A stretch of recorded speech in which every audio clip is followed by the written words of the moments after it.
So we've got a 2-week break where we're back in the state. We have 16 weeks of that throughout a year. Of course, this has not been a normal year.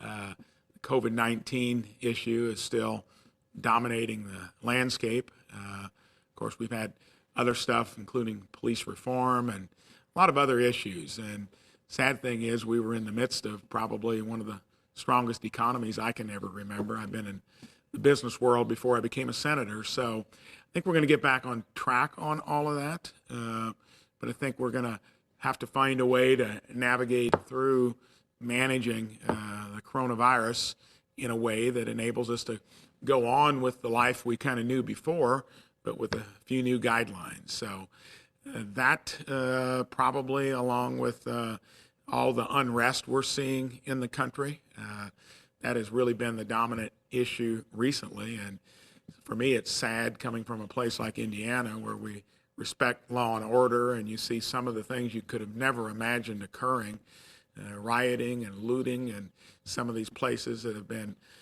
beset with issues for many decades and run by the same city governments. And, you know, there are issues there that are real. But I recently got involved in a discussion of, police reform and all of that. And it's funny how hot the issue is, because I was completely misrepresented in kind of saying that anyone should be able to express their First Amendment rights. And of course, then that got taken in a way that I was very disappointed with, that tried to attach me to a crazy organization, blacklivesmatters.org or .com, which, is out there as one of the groups that is kind of stoking the rioting and all of that. And it's sad that we've gotten to a point where we can't, in a more civil manner, arrive at solutions. But a lot of these problems have been around for a while, and many of them have been in cities that have had the same governance for a long time. And thank goodness that doesn't typify a great place like Indiana. But we need to get through that and get back to the issues I came here for, was to fight the high cost of health care, to keep the economy good and strong, which was working well, and we'll get back there. A lot of different things going on. Well, let's start with your reforming the Qualified Immunity Act. Yeah. How is that going to get us back to that place of respecting law enforcement without having the riot? And that's a really tricky dynamic, because law enforcement's probably got the toughest job out there. Every day when they go to work, they're risking their lives. I mean, it can, and look at if you're trying to enforce law in places where it's gotten crazy, like we've seen, tearing statues down, breaking and entering and all of that. And it does, what I was trying to do was to find a place that would reform it or tweak it a little bit to hold the bad apples accountable. Actually, it happened so quickly, didn't really have time to get with law enforcement. We talked to them after the fact, and of course, they made the point that this job is so darn hard already that we really don't think anything necessarily needs to be done, if in fact it's going to make it even a more difficult job. So what I learned there is, going forward, if that issue comes back up, the Democrats, I think, now think that they can win with it in the election. That's why they didn't go further when we had that bill that all of us as Republicans agreed to. And qualified immunity probably is what they were wanting to end or modify drastically. And my bill is to try to find a place that might make sense. And it's such a hot topic that it probably caused more confusion and more ill will than what I ever intended. So I agreed that going forward, I want law enforcement involved if the issue comes up again. And that's probably going to be controlled by the Democrats, since they've now made it an election issue. So are you continuing that conversation with police officers, or are you? I'm going to probably be, my goal is to try to talk to every sheriff. We already have, because it moves so quickly. And then it's probably not going to come up again unless the Democrats would choose to. We could bring that bill up again to try to pass it, which was kind of common sense reform, doing some studies. Tim Scott, the African-American senator, in the Republican conference, he led on it. I co-sponsored it. And whether qualified immunity comes up again or not, that's mostly what the Democrats are wanting to do. I tried to weigh in to where it wouldn't cascade into something drastic occurring, but I'm guessing it may not until after the election. In the meantime, I'm not going to push it any further and try to learn more from law enforcement what they might want to do on that issue. Okay. And moving on to the reports of the Russia bounties, how do you feel about that? I think that is something when you hear that could have occurred. Russia is not our friend. They are our geopolitical foe. They seem to be behind a lot of the mischief that occurs around the world. And I think that we need to call them out for what they are. They're ones that are, I think President Trump's tried to establish a discourse with them, and he's also been probably as strong with sanctions as anybody else. So, but on this particular issue, we need to get to the bottom of it. And if that did occur, regardless of when someone was notified about it, they need to be sent a significant signal that that's beyond the pale, and sanctions should be even cranked up more severely. There has to be a significant response, if in fact it's true. Do you think at this point it's true? Have you been able to get any information? I don't think anyone knows that for sure. I think that the reason it did not get put forward maybe months ago was that they were uncertain of that. I'm almost guaranteed now that we'll get to the bottom of it, and we need to. And should we be focused on whether or not the president had already been briefed on it? That'll inevitably come up as part of the discussion. But to me, I don't know that we'd ever get the clear information there, because they've already stated that they did know about it, but it had not risen to the point of being verified to where they knew it was sound intelligence. That'll be debated just like impeachment was. And sadly there you get a lot of politics involved, but we do need to get to the bottom of it and find out if that happened or not, and then hold the Russians accountable.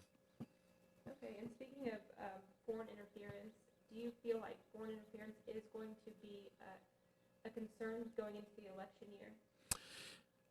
Yes, I think that it's something we definitely need to be vigilant about.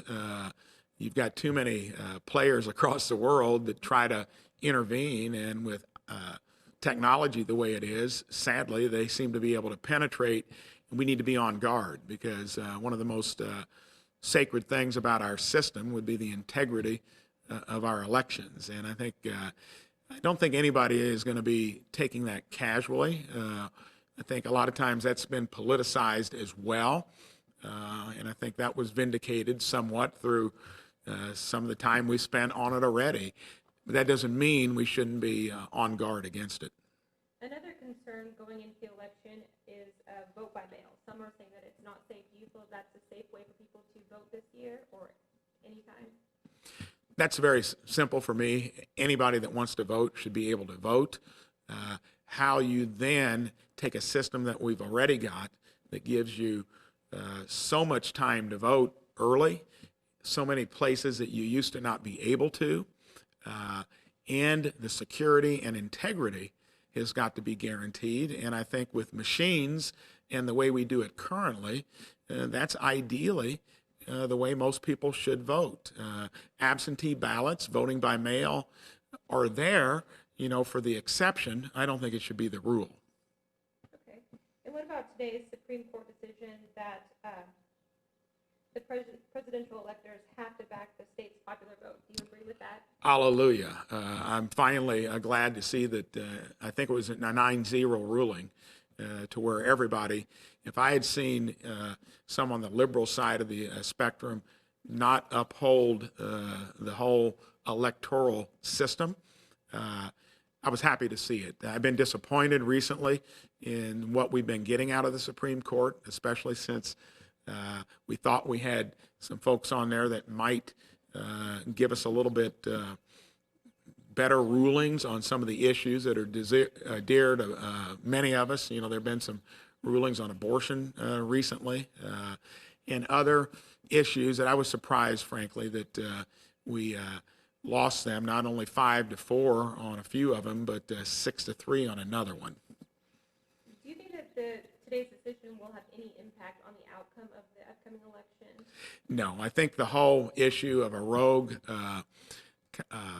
voter that is actually representing the whole electoral process, that kind of got discussed a little bit in this last election. Sadly, I think that that is a very clear relationship. You represent what the people within your state determine, and you are there as a technicality to transfer that decision into an electoral vote.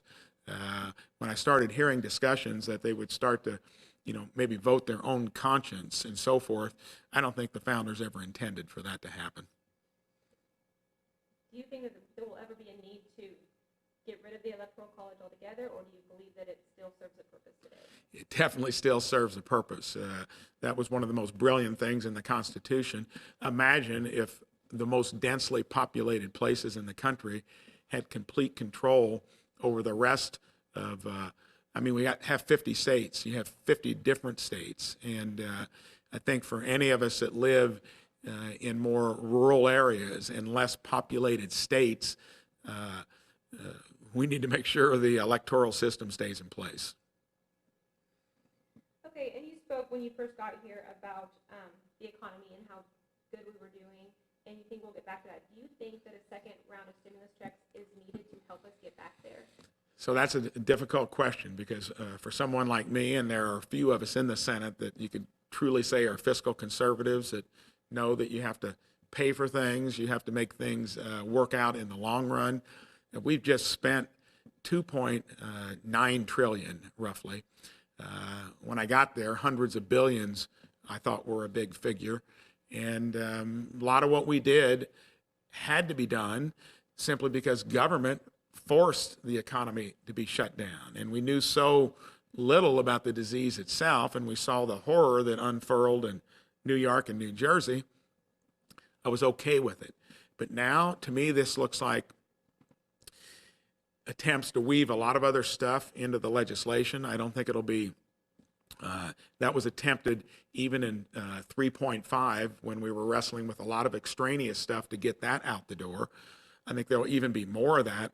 In what I've heard from the House version, they're going to want to tackle a lot of other issues that are totally unrelated to the economy and the coronavirus. And the economy is going to bounce back because it was that good before. And we will have flare-ups that we have to contend with, but we know a lot more about it. We've got some therapeutics that are out there that are now working. And I think the key thing to watch is the fatality rate. And we're going to have a lot more cases because it's both things are true. We're going to have more cases because the disease is actually infecting more people, and we're going to have more. They think there are 10 to maybe 20 times as many cases out there as to what we've already tested for. So herd immunity and or a vaccine, it needs to get up to about 65% of the American public before we get the coronavirus in the rearview mirror, and paying attention to the rules of distancing, masks, hygiene, and all of that. We're going to have to get used to it and have the individual responsibility to do it. I don't like these one-size-fits-all blanket shutdowns because, to me, that was going to make the economic patient a lot sicker than what it needed to be, and we're seeing some of that already. I think you're going to have strong bounce backs in places that took a broader view in terms of tackling the virus and not killing the economy. And we're going to have to do two things at once. I know it was that strong in the economy. That's why wages were going up for the individuals at the lowest end of the wage scale. And you're not going to get that from government. You got to have the economy working, and it was starting to, and it will get it back again. Do you think a second round of stimulus checks is likely at this point, or can it go back and forth? I think it's going to be a tough discussion because another round of stimulus checks, another round of just general stimulus. Remember, we're borrowing every penny of it that we're going to spend, and we got to be careful about that. Okay. And going back to the coronavirus itself, do you think that we've learned anything moving forward that will help prevent I know last week they came out with some reports saying a new swine flu was discovered in China that had pandemic potential. So will we be prepared next time? If we're not prepared the next time, shame on us. It is going to be something that we got to be prepared for, and sometimes it takes something like this to kind of get fully prepared, to kind of wake us up to a new reality.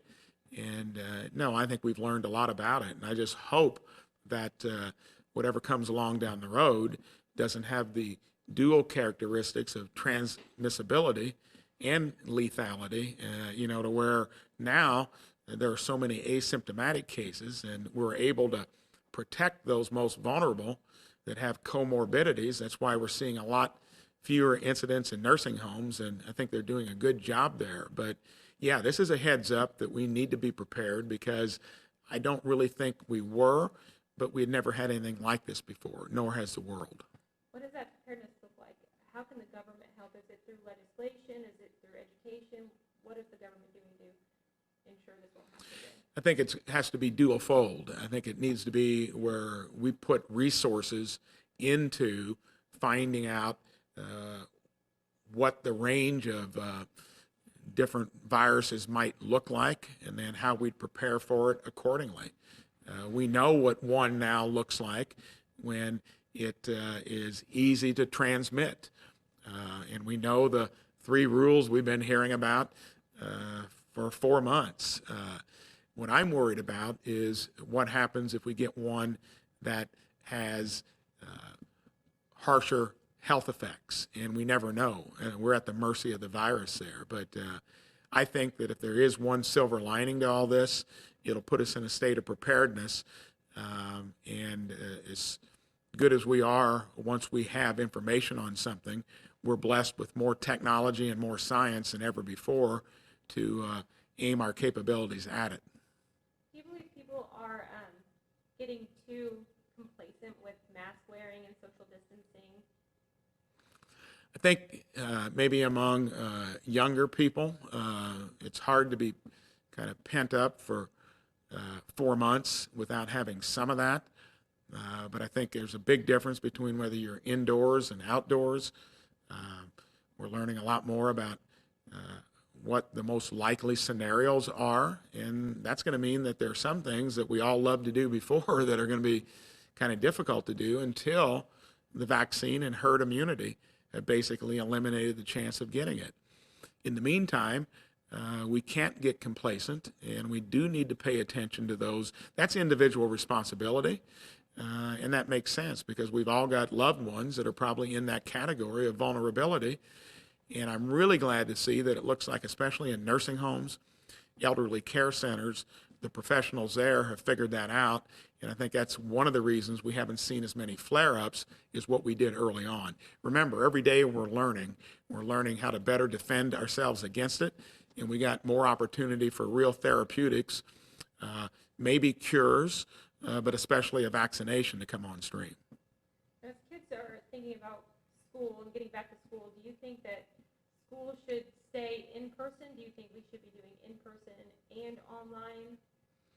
I think Mitch Daniels has got it right when what I do at the college level, especially. I think there you're at an age where you want to, flex your wings, but also are adult enough to know that you're going to have to adhere to some guidelines. And I think he's built a great case of why we need to have in-classroom education and maybe do some of the adjustments like most are talking about of going up to Thanksgiving and not being there during the normal worst time of the flu season. When it comes to elementary education and high school, I think that we need to get students back in the classroom there too, and hopefully just pay attention to the rules.